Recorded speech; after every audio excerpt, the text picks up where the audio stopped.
Chaque île est unique. Patrimoine naturel, historique, culturel et paysager particulièrement riche se confondent sur ces micro-territoires d'exception. Le développement d'activités socio-économiques dont elles font l'objet doit être respectueux et compatible avec différents enjeux de préservation.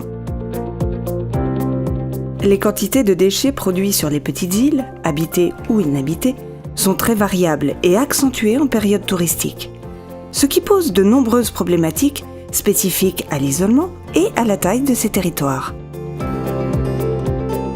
Les espaces de stockage sont limités et organiser le transport maritime jusqu'à un lieu de traitement peut s'avérer difficile, voire impossible. Les infrastructures appropriées à chaque type de déchets sont rares et leurs installations souvent trop coûteuses. Pourtant, la gestion des déchets est un enjeu primordial sur les îles. Une mauvaise gestion peut engendrer des problèmes sanitaires et une dégradation de l'état de santé des sols, de l'eau et des milieux naturels terrestres et marins. La qualité de vie et des paysages, ainsi que l'attractivité du site, s'en trouvent alors altérées. Pour diminuer les différents impacts de la problématique des déchets, il est donc nécessaire d'initier et de renforcer les démarches en faveur d'un développement raisonné qui prendrait en compte l'interface terre-mer et favoriserait la coopération entre les îles et les continents.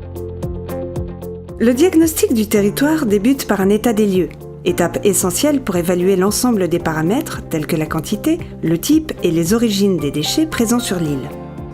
Une fois ces données récoltées et analysées, des méthodes de réduction des déchets à la source peuvent être mises en place. Plusieurs solutions sont possibles. Favoriser l'achat en vrac et plus globalement limiter les emballages, éviter les produits à usage unique, favoriser les grands containers pour le transport de l'eau depuis le continent.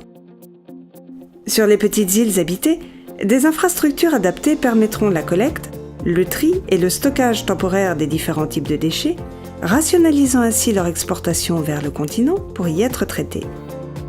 Les déchets bénéficiant de filières de valorisation sur le continent devront être compactés et exportés vers les lieux de recyclage adaptés. La gestion et le traitement des déchets non toxiques sur l'île doivent prendre en compte les principes de base de l'économie circulaire, comme par exemple le compostage et la valorisation des déchets verts, la réutilisation des déchets de construction pour de nouveaux matériaux, le recours aux résidus agricoles pour produire de l'énergie.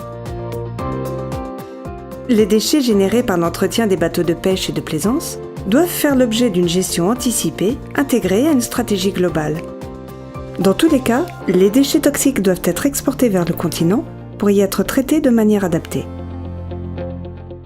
En période touristique, la sensibilisation doit occuper un rôle majeur dans la vie de l'île.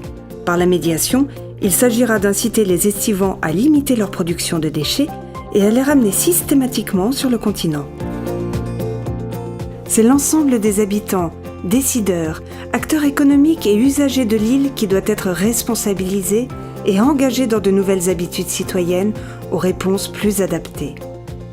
Ces démarches doivent s'inscrire dans une compréhension globale du territoire, dans sa dualité terre-mer si particulière, qui font des îles des lieux si fragiles et captivants.